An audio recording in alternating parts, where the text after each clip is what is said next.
So guys, a bit of an impromptu video. I'm out on an afternoon ride on the Vosges 900 DSX and still evaluating the 4.4 update. And strange, I've had lots of comments on my channel, various people commenting on the 4.4 update. Most people want to try it. Some people are nervous to try it because obviously it involves flashing a new software to your bike. One comment I did have was that one of the purchasers of the 900 DSX in the UK had contacted MotoGP, who are the sole, I think they're the sole importers and distributors of the Vosges 900 DSX in the UK, and he was saying in one of the comments that MotoGP have told him that the flash is only for the screen on the bike. I'm not technical in that department and I don't know exactly the logistics of what it does, but I know that it's made a significant change in my bike going from 4.1 that the early bikes came with. So 4.1 was the update that came on the early Vosges 900s into Europe. Mine's coming up to the 6-month mark and I'll do a good 6 months ride review and user review. Like I said in the other video, there's a vast difference on mine. The throttle fueling is totally different. So I can't see how just updating the screen would change anything. You get the rider modes that have obviously got to be linked to the ECU to change modes, the engine modes of the engine, because they're mapping the engine. So to change a ride mode has got to be something to do with the ECU. It can't just be with the screen. But the fueling's definitely different, and the noticeable difference, as I've said in previous videos, is slow speed riding and slow revolution riding.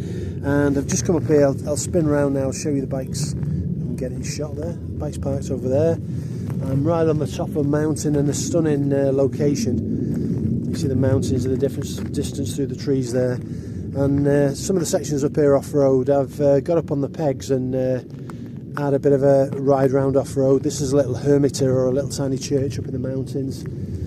Very few people live up here, but certainly at one time there's ruined buildings behind me, that side you can see down there. There would have been a small community up here and they would have used this church. Yeah, but what I was going to say, riding off-road, what I noticed on the Vosges before, apart from putting it in enduro mode, which you can do, and you obviously knock off the traction and the ABS doing that, but one of the things I did notice in off-road mode before was that first and second gear, which you use an awful lot when you're off-road, are very snatchy. Now when you stand up on any off-road bike, your handling the bike is different, so you're still covering the front brake with your two fingers. It's a bit difficult to get your foot on, let's try and keep my hands off the camera, a bit difficult to get your foot on the front brake. I did mention that maybe a lifter for the front brake similar to the GS would be advantageous on the Vosges, purely because you've got to angle your foot quite hard to get down onto the brake. But what I was going to say about the fueling and the throttle response, once you go off-road, one thing you don't want when you're off-road, especially in first and second gear, is a snatchy throttle in first and second gear. And I've just done a bit of tooling around off-road, and the throttle response is really, really smooth. It's not snatchy. You might get the odd blip now and again, but it's night and day compared to what it was. It's very, very usable. And what I would say before I do my 6 months update, what I would say now, this bike was one of those bikes you buy and you have a love-hate relationship with a bike. And what I mean by having a love-hate relationship with a bike, you love the bike, you love what it can do, where it can go, the accessories that are fitted to it, but now and again you go out and you just don't enjoy the ride on it. You know, I've had that a few times with the Vosges, especially with the throttle response. Doing the throttle mod definitely calmed it down an awful lot. But what I can say now, I mean, I've only had the 4.4 update about a week on this bike, but it's gone from being a bike where I have a love-hate relationship to being a bike that I absolutely love riding. It's superb. I've just done about 35 mile on it, all through the country lanes. The throttling, the acceleration, even in road mode, it's superb. It really is fun to ride. And what it gives you, and what it gives older riders like myself and novice riders as well, you need a lot of core strength to handle a big bike. Once it's rolling, it's okay, but when you're swinging it around and different things, you need a bit of core strength. And one of the main things on a big heavy bike is the core strength to use it when it's handling a very slow speed manoeuvring. And again, getting back to the throttle, you don't want a bike that's going to bite you at slow speed manoeuvring. So you don't want to be throttling off, coming to a really tight bend, doing a manoeuvre in a car park. You go to open the throttle, you've got a slight throttle lag, nothing happens, then the throttle kicks in and lurches forward. All that's gone. It's so different, guys. It really does make a big difference how your overall feeling is riding the bike. Slow manoeuvring is very, very nice on it now. You can use the throttle, the rear brake to brake it as you're going around bends, to counter steer while you're braking, and trail brake on the back end, and it really does make it night and day, I should say, night and day.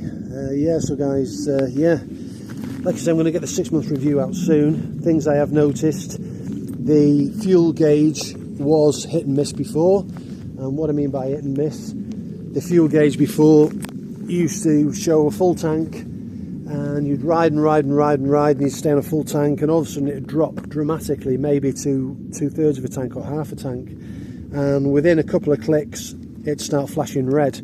You get to the fuel station, got to fuel it up, and you were finding you're only putting 11 euros worth here, which is maybe, I don't know, 10 litres, so you had a good amount of fuel still in there, and it's showing and clicking on red. Another thing I've noticed is the sound of the engine when you ride in the bike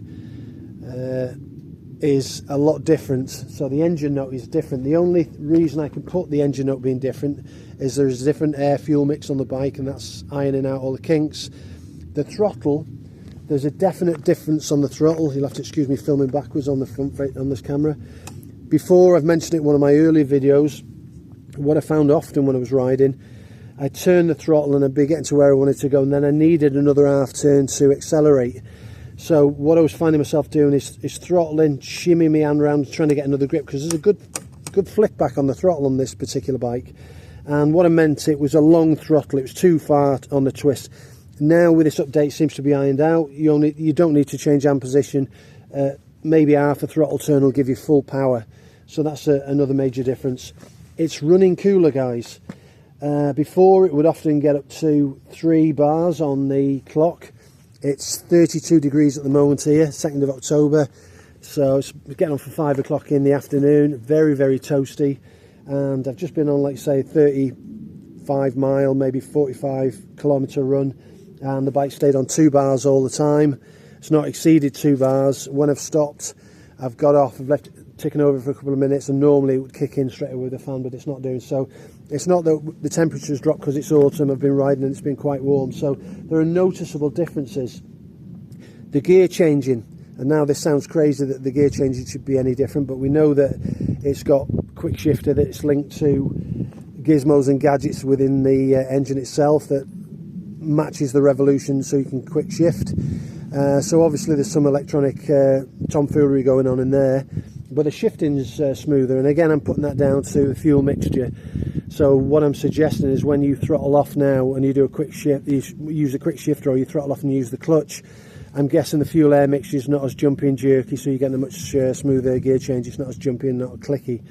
So all around, I can confirm that 4.1 to 4.4 is a magical upgrade, and it's an upgrade that transforms the bike into an amazing piece of kit.